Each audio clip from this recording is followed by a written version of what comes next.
Hello, my name is James Harwood, Portfolio Manager of Russell Investments 2 Australian Shares ETFs, RDV and RARI. Today I'll be providing an update on the reconstitutions for both ETFs that we implemented at the end of September. I'll also be providing an update on dividends in Australian shares more generally. Now 2020 has been a tumultuous year in many ways, no less so in Australian shares and around dividends.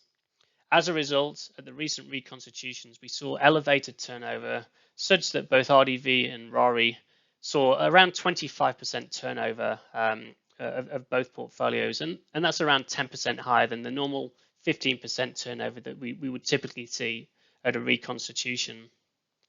And that's really been driven by the kind of steep changes in dividend expectations over the last 6 months. Now, historically, Australian shares have been a high yielding market that's been attractive to income investors. And that's especially the case for Australian-based investors that also get the benefit of franking credits. Over the last decade and since the GFC, Australian shares have yielded around 4.5%. However, during 2020, dividend expectations have declined around 30%. Such that we're now expecting dividends of around 3% from the ASX 200, and that was 4% at the start of 2020. This is due to around 20% of companies in the ASX 200 either deferring, cancelling, or suspending dividends, and a further 25% of companies have declared no dividend at all at their recent result at the August results season. This chart highlights really the dramatic change and the dramatic impact from COVID-19 on dividend expectations from Australian shares.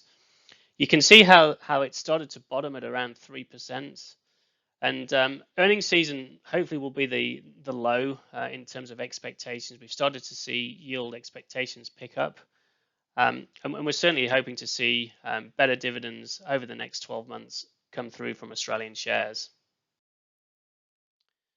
Turning to RDV and the recent reconstitution.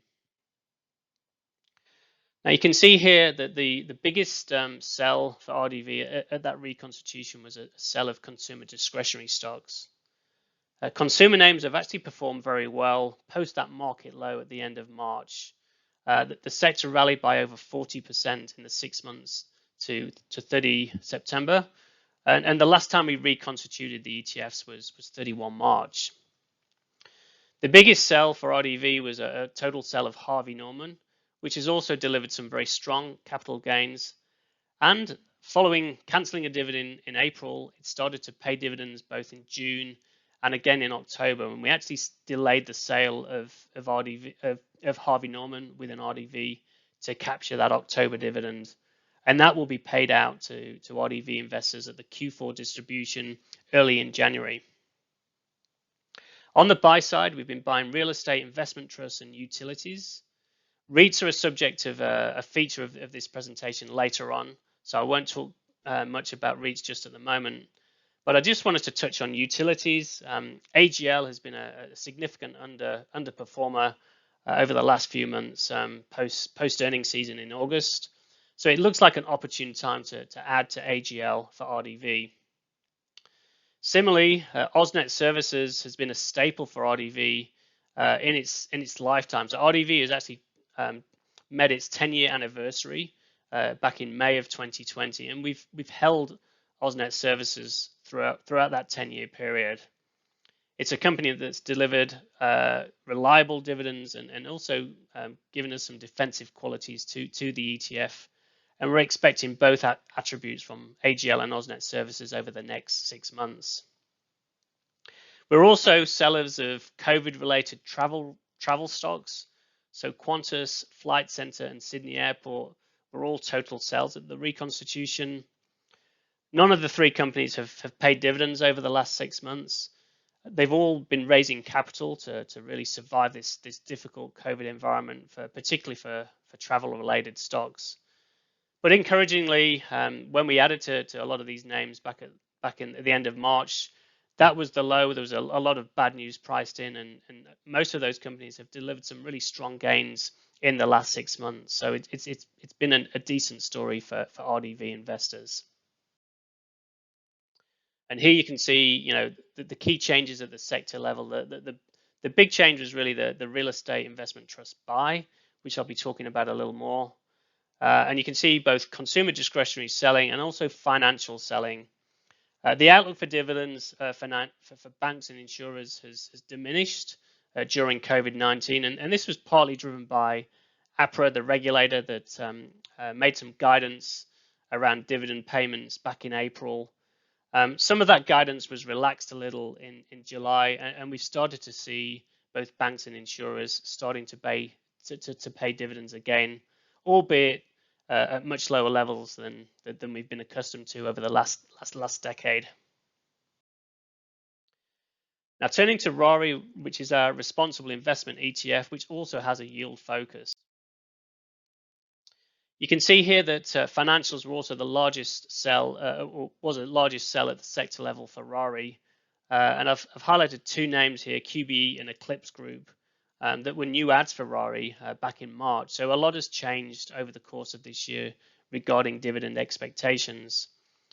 Now, Eclipse Group is a financing company for car leasing, etc. It was an opportune time to buy Eclipse Group back in March, and the security has more than doubled in price up until the end of September, which is when we sold out in RARI. So whilst it hasn't paid a dividend like a lot of other financial companies, it has delivered some really healthy capital gains for investors in RARI. On the buy side, we're both REITs and consumer discretionary stocks.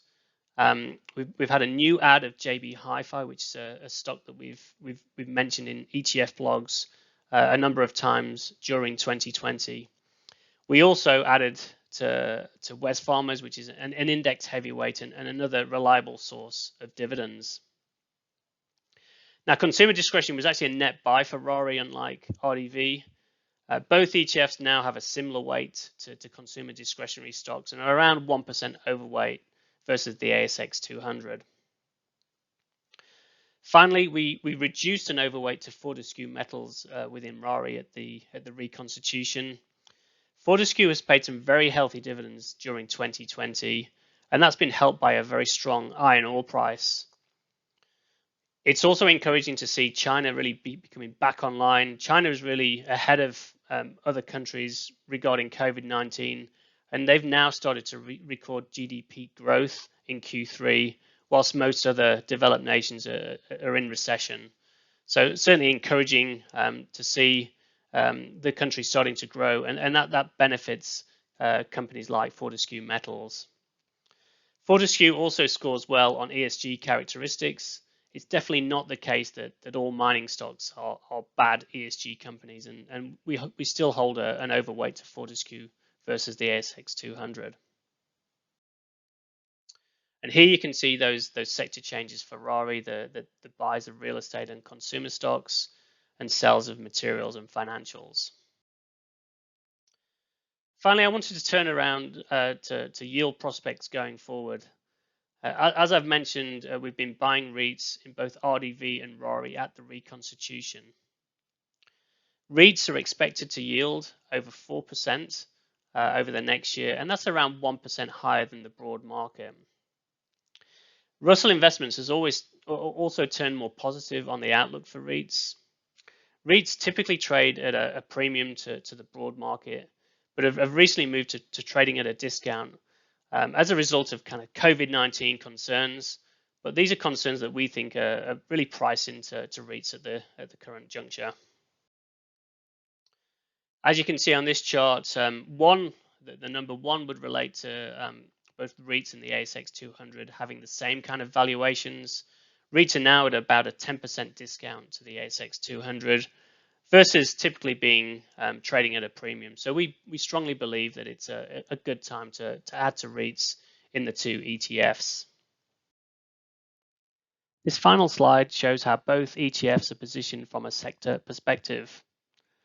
You can see here that both RDV and RARI have a healthy exposure to property trusts, 12% almost for RDV and almost 18% for RARI. Now, both ETFs are expected to deliver an above average yield this financial year and also going forward. They also provide investors with diversified exposure to yield from Australian shares. And we believe that having diversification during COVID-19 is really more important than ever. And consequently, both ETFs offer an ideal diversified solution to investors. RDV as a pure yield play, and RORI for those more ESG-minded investors, but those that also value yield from Australian shares.